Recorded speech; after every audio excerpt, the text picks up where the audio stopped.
So hi everyone, today in this video we're gonna develop another mental model that obviously can be important because as much more of them you grasp, more information you have so in your base to take the best decisions as possible.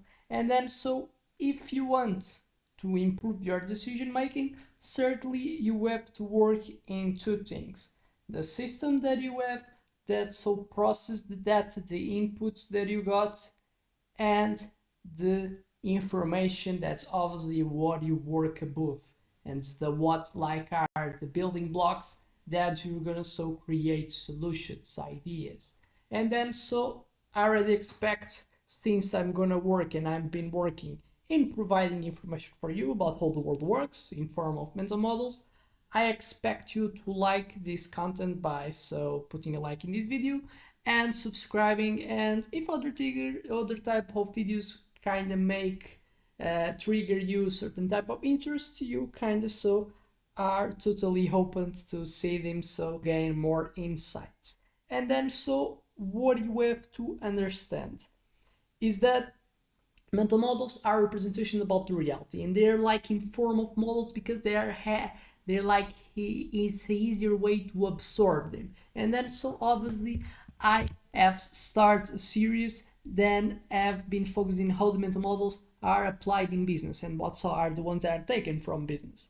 And obviously mental models are taken from all fields. I already have series about how they're taken by the psychology field, so helps you to understand how the human works. And then so today we're going to talk about the one from business field called law of diminishing returns. So understanding its impact on business and innovation is what we're going to talk.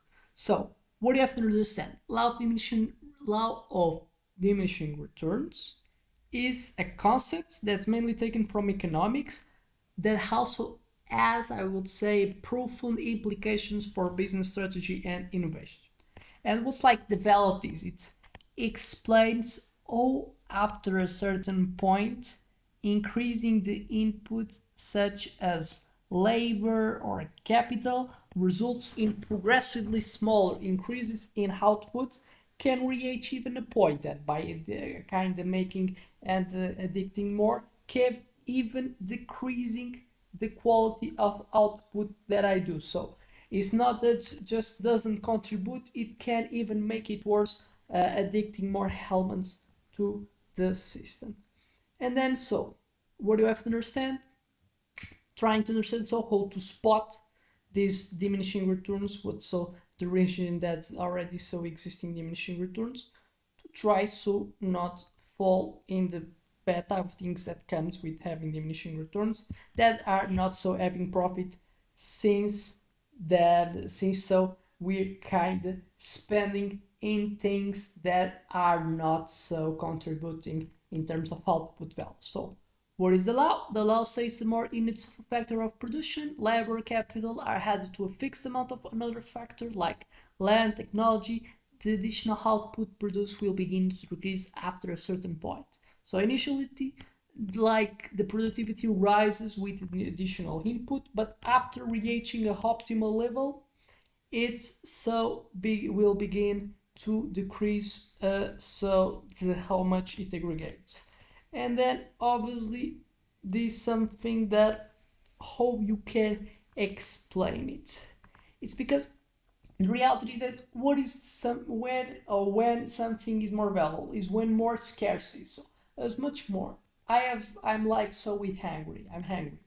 What I'm gonna get, the first unity of food will always be more, will always contribute more to so take away this feeling of hungry than the third, fourth that I'm gonna eat. So I'm with hungry, I'm gonna eat so burgers. The first one is always the one which is more valuable, can even be the one that I think it tastes better because it's the moment that I'm more with hungry.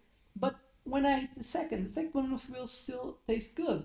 If the burger is not like astronomically like too much big, I still have space for the second. Second feels tastes so good. The third, I'm already kind of full. I don't need it, but I'm not so that much exaggerating. But it's already not that much good as the one as and neither two. The fourth one is already so no.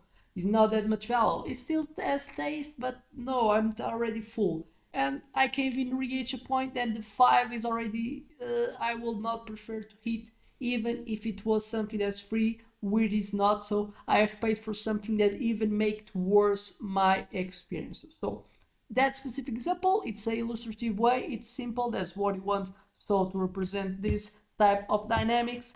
And so what I want to take, or what's like the lesson that will lead you to take from this, is learning. So when you're gonna do something, if it's really gonna aggregate the value, that's obviously something I would like. So how to predict to not fall with this law of diminishing returns. As much good something can be, probably like 1000 things of that same thing will not be good. So understand that you want and you do like something at certain specific measure, and not like almost limited, almost like unlimited type of quantities of having this thing that can be good but can reach a point that is not that much useful.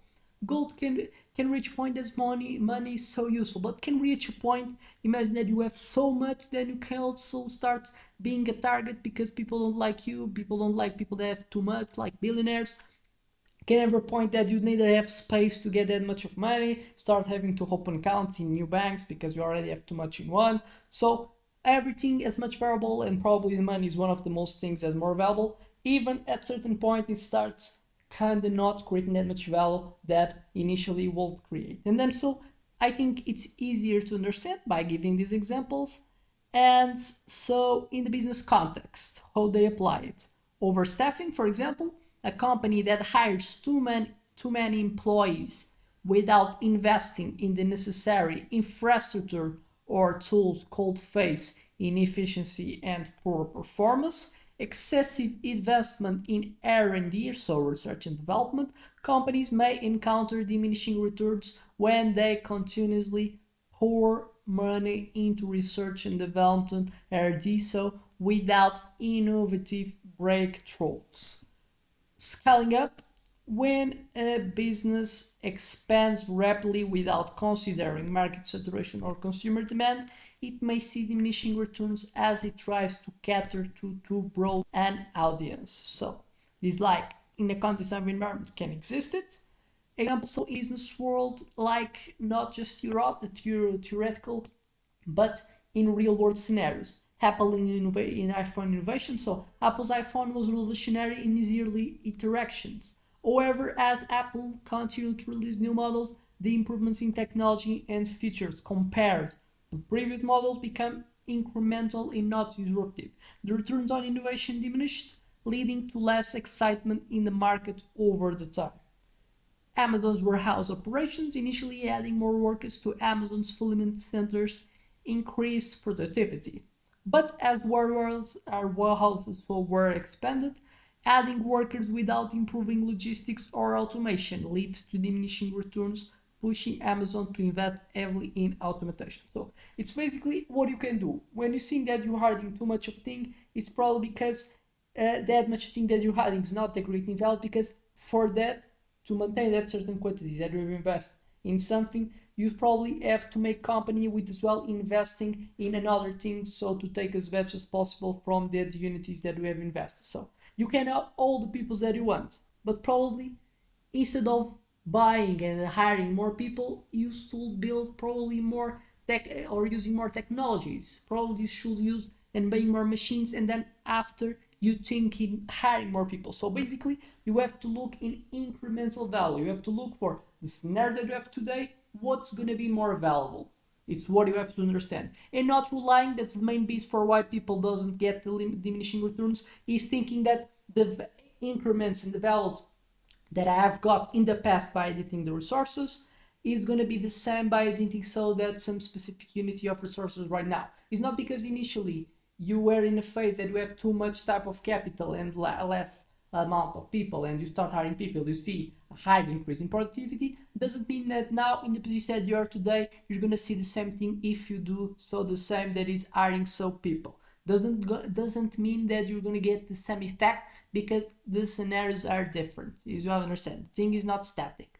So, well, another example, automobile industry in the mid-20th century car manufacturers like Ford saw increasing returns by scaling production. However, as the market reaches saturation, because obviously the people are limited, they are obviously have needs, but we cannot attend to everyone. It doesn't exist infinite amount of people. It's limited. And then, however, the market reached saturation. In the Ford example, adding more cars and models did not yield the same level of growth and innovation in design becoming more critical. So, how to overcome it? Leverage technology. So, understanding sometimes you have too much people, you should invest in technology. Sometimes you have the technology enough, you have to buy people. What do you have to understand? What is so the critical resource in the position that you are today? That's gonna so increment more value so to your production. So diversification, instead of adding more of the same product or service, explore new markets or complementary offerings. So rethinking business models, so shifting from traditional models to subscription based or recurring revenue models can reduce dependency on increased production and focus in creating long-term customer relationships.